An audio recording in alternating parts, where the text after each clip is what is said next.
Hi everyone, welcome to another video related to screening test BPS 5 to 15।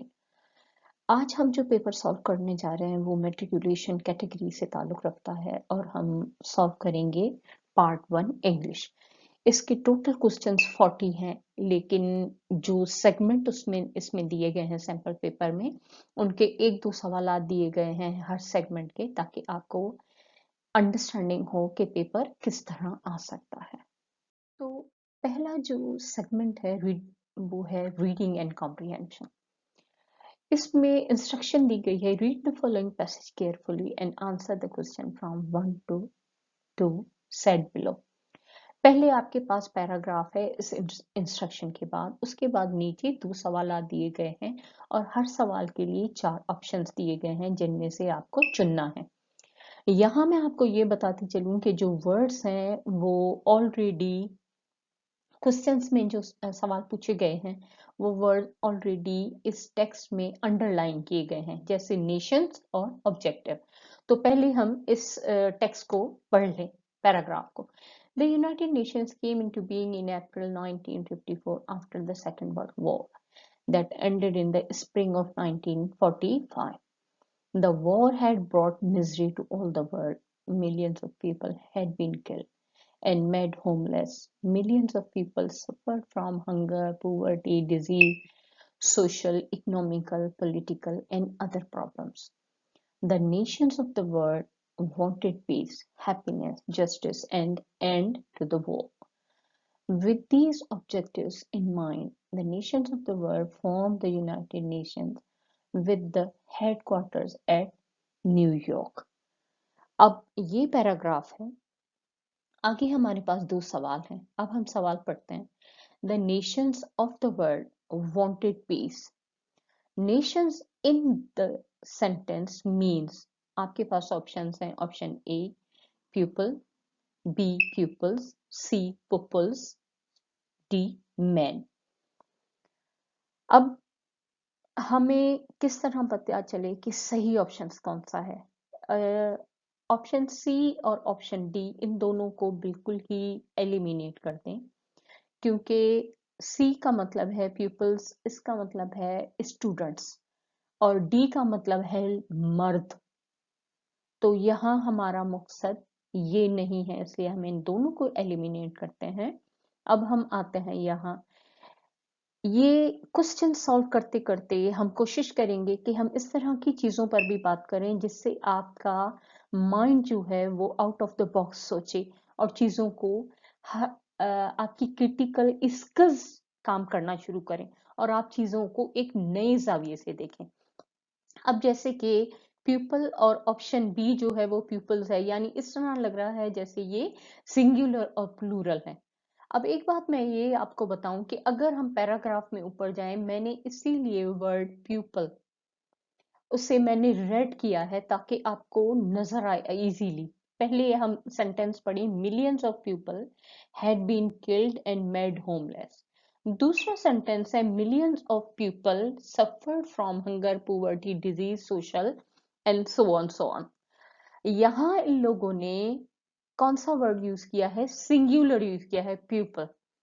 अब एक बात ये कि ये वर्ड प्यूपल्स जो ऑप्शन बी है ये कहीं कहीं यूज होता है, लेकिन कहाँ यूज होता है? जब एक ही एरिया में हम मुख्तलिफ एथनिक ग्रुप्स के बारे में बात करें।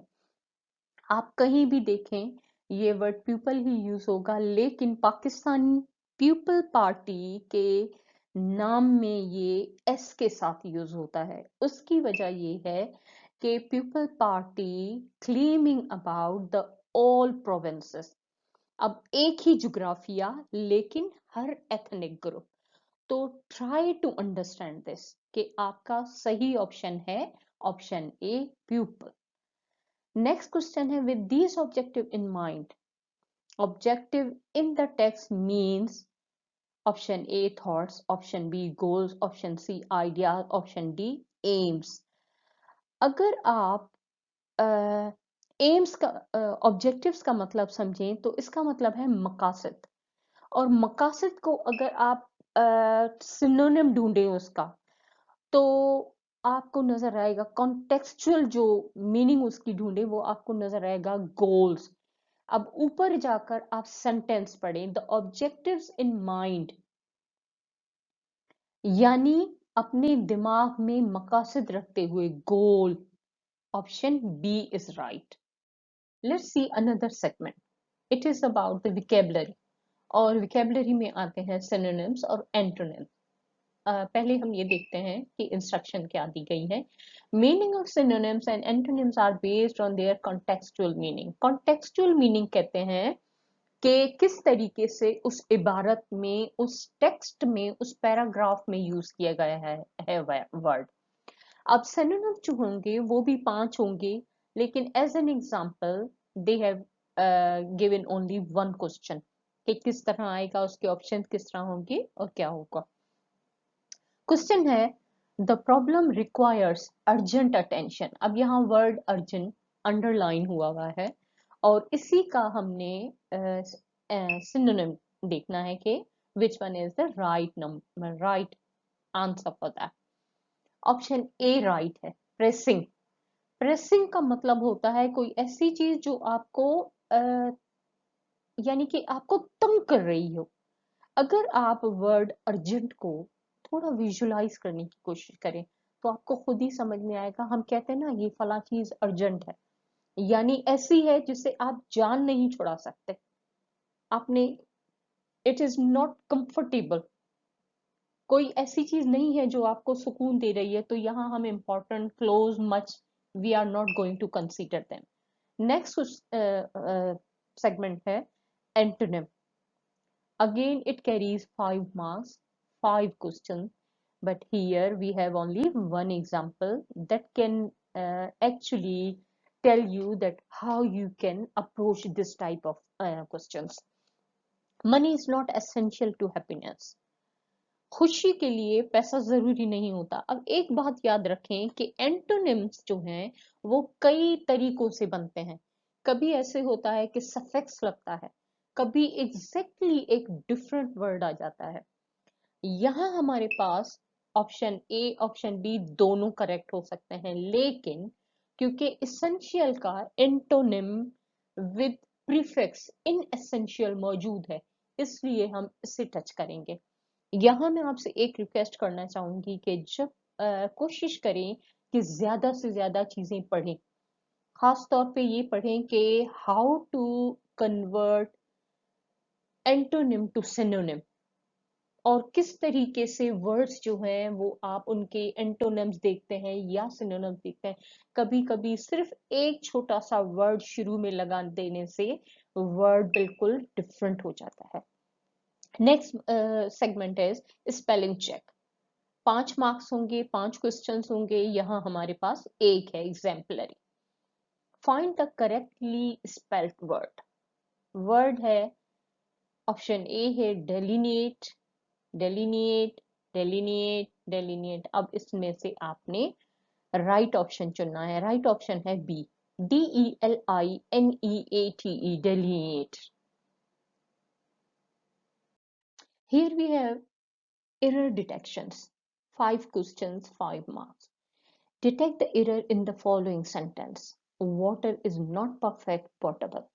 यहाँ जो जो वर्ड्स एक्सपेक्टेड हो सकते हैं उनके नीचे ऑप्शन दिए गए हैं ABCD और उन्हें अंडरलाइन किया गया है। एरर डिटेक्शन में आपको ये बात दिमाग में होनी चाहिए, कभी ऐसे होता है कि वर्ड एक्स्ट्रा होता है, कभी ऐसे होता है कि कोई स्पेलिंग मिस्टेक होती है, इस तरह की एरर्स हो सकती हैं, तो बी केयरफुल अबाउट दैट। यहाँ हमारे पास एक्स्ट्रा वर्ड है नॉट, यानी option B.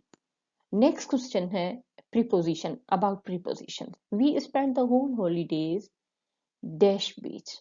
Option D at beach. At beach का मतलब ये होगा कि इट मीन्स कि उन्होंने अपनी तमाम छुट्टियां बीच के इर्द गिर्द गुजारी, कभी शॉप पर, कभी पानी में, कभी इस तरह। यहाँ ऑन भी आ सकता है, ऑन भी यूज होता है बीच के साथ, लेकिन ऑन का मतलब ये होगा कि एग्जैक्टली ऑन, ओनली ऑन बीच। जो शख्स और आप होल हॉलीडेज बीच के सिर्फ बीच पर नहीं रहेंगे, यकीनी तौर पर आप करीब करीब होटल्स में रहे होंगे, कहीं घूमे फिरे होंगे, लेकिन अगर आप यहाँ लगा दें ऑन हॉलीडे ऑन बीच, इसका मतलब ये है कि आपने पूरी की पूरी छुट्टियां सिर्फ समंदर के किनारे बैठे रहे। So more practice about prepositions. Sentence structure. Again, it will carry 5 marks. Which one of these is a complete sentence? यहाँ हमारे पास 4 ऑप्शंस हैं और आपसे पूछा गया है कि कौन सा इनमें से कौन सा कंप्लीट सेंटेंस है। पहले अपने दिमाग में कंप्लीट सेंटेंस की डेफिनेशन को रिपीट करें कि कंप्लीट सेंटेंस किसे कहते हैं। कंप्लीट सेंटेंस कहते हैं जो जिसमें सब्जेक्ट, वर्ब, ऑब्जेक्ट आता हो और एक मुकम्मल थॉट देता हो। दूसरा, ऐसा सेंटेंस जो आपको मुकम्मल मायने बताए और उस चीज को समझने के लिए आपको मजीद अल्फाज की जरूरत ना पड़े, किसी एडिशन की जरूरत ना पड़े। तो इस डेफिनेशन के लिहाज से option A stop is complete sentence. अगर आप किसी को कहें कि खड़े हो जाओ तो वो खड़ा रहेगा, अब उसे जरूरत नहीं है इससे आगे आपको कोई जुमला कहने की। अब अगर हम बाकी सेंटेंसेस को देखें तो वो तमाम के तमाम हमें इनकम्प्लीट नजर आते हैं। क्यों? माई बैग नॉट देयर, इसमें हमारे पास वर्ब नहीं है, ऑक्सिलरी वर्ब नहीं है। About 50 pound, what do you mean by this? यानी ये एक क्लॉज है, वो भी subordinate. Option D, why don't you? अब यहाँ फिर वही कि it needs some more words to get a complete sense of it. Please watch, like, comment, share, and subscribe. Thanks for watching.